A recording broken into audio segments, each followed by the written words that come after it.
Hello students, welcome to the channel of Vedant classes. मैं Keval sir और आप सभी को जय श्री कृष्ण। कैसे आप सब लोग? एकदम बढ़िया। तो आज मैं आपके लिए लेके आया हूँ क्लास 10 साइंस का जो चैप्टर 15 है, अवर एनवायरनमेंट, उसका लेक्चर नंबर 7। तो आज के इस लेक्चर में एक बहुत ही छोटा सा प्यारा सा बढ़िया सा टॉपिक हम लर्न करने वाले हैं, जिसका नाम है 10% लॉ। ठीक है, 10% लॉ। तो 10% लॉ है, वो काफी इंपॉर्टेंट लॉ है in terms of environment. Environment के लिए ये लॉ काफी इफेक्टिव रहता है। तो this law is actually given by Raymond Lindeman in 1942। ठीक है। तो लिंडमैन ने बताया था कि जब भी एनर्जी ट्रांसफर होगी एक ऑर्गेनिज्म से दूसरे ऑर्गेनिज्म में, तो वो एनर्जी कितनी होगी? 10% ऑफ द एक्चुअल एनर्जी। ठीक है। This law is also known as, इसका दूसरा नाम क्या है? It is actually called as basis, उसका बेसिस है ये। That is second law of thermodynamics, और you can say law of entropy. ठीक है। So according to this law, statement क्या बनेगा इसका? According to this law, the transfer of energy from one trophic level to another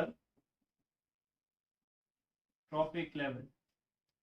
Transfer of energy from one trophic level to another trophic level is never 100%। ठीक है। कभी भी 100% energy transfer नहीं होती। Efficiency किसी भी चीज की कभी भी 100% नहीं होती, ऐसा सेकेंड लॉ ऑफ थर्मोडायनेमिक्स ने बताया। So most of the energy is lost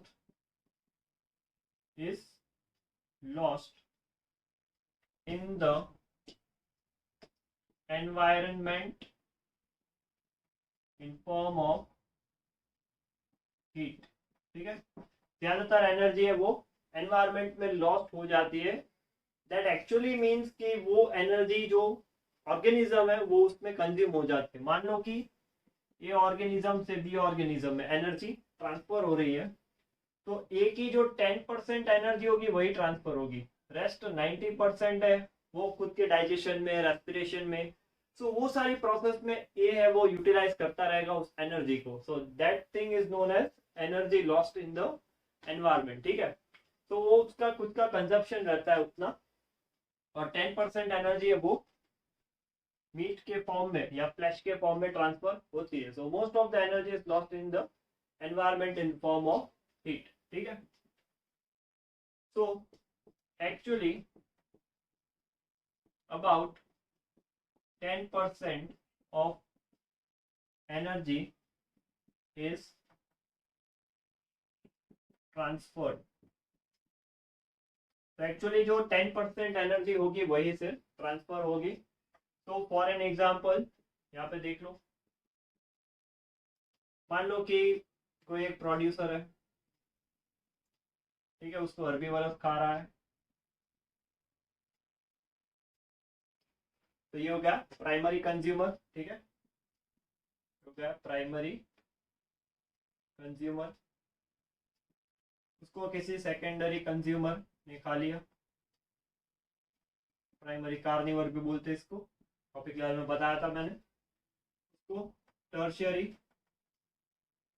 consumer ने खा लिया। अभी मान लो कि प्रोड्यूसर के पास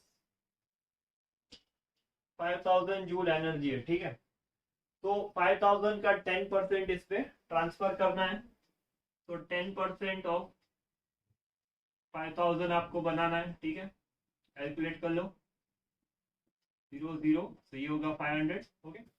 तो यहाँ देखो 5000 से 500, सो 10% ट्रांसफर करोगे, then according to calculation you can see कि एक जीरो कम होगा। तो 5000 से 500, फिर यहाँ से आएगा ये 50 जूल, और यहाँ से इसके पास आएगा सिर्फ 5 जूल। ठीक है, टर्शियरी कंज्यूमर के पास एनर्जी कम पहुंचती है, इसकी उसका जो फूड है वो भी ज्यादा रहता है। ठीक है, क्योंकि they are gaining actually low amount of energy according to this law, as you can see. यहाँ पे देखो 5000, यहाँ पे है 500, तो जो एनर्जी लॉस है वो इसका 4500 जूल रहेगा। 500 से 50, सो इसका जो एनर्जी लॉस है वो 450 जूल। सिमिलरली इसका जो है वो 45 जूल। ठीक है, तो वो एनर्जी लॉस हो जाता है प्रोसेस में। क्लियर है? तो ये कंसेप्ट आपको क्लियर रखना है, ऐसे कई सवाल कई बार पूछते हैं। ठीक है, बहुत ही आसान से बेसिक से सवाल होते हैं। कभी कभी इसकी एनर्जी दे देते हैं, इसकी फाइंड करनी रहती है, तो एक एक जीरो बढ़ाते जाओ, किस तरफ आओगे एक एक जीरो कम करते जाओ। ठीक है, so likewise you can easily calculate this kind of things. They are very simple examples actually to solve. तो आई होप 10% लॉ आपके समझ में आ गया, काफी आसान था ये लॉ। ठीक है, तो जल्दी से इसका स्क्रीनशॉट ले लो, ये पॉइंट्स का कॉपी में लिख लो। ठीक है, याद रखना सारे के सारे पॉइंट्स काफी इंपॉर्टेंट है, काफी इंपॉर्टेंट है। ठीक है, तो आई होप स्क्रीनशॉट ले लिया, कॉपी में लिखना मत भूलना। ठीक है, सो आज के इस छोटे लेक्चर में इतना ही। सो पढ़ाई करते रहो, आगे बढ़ते रहो। All the best.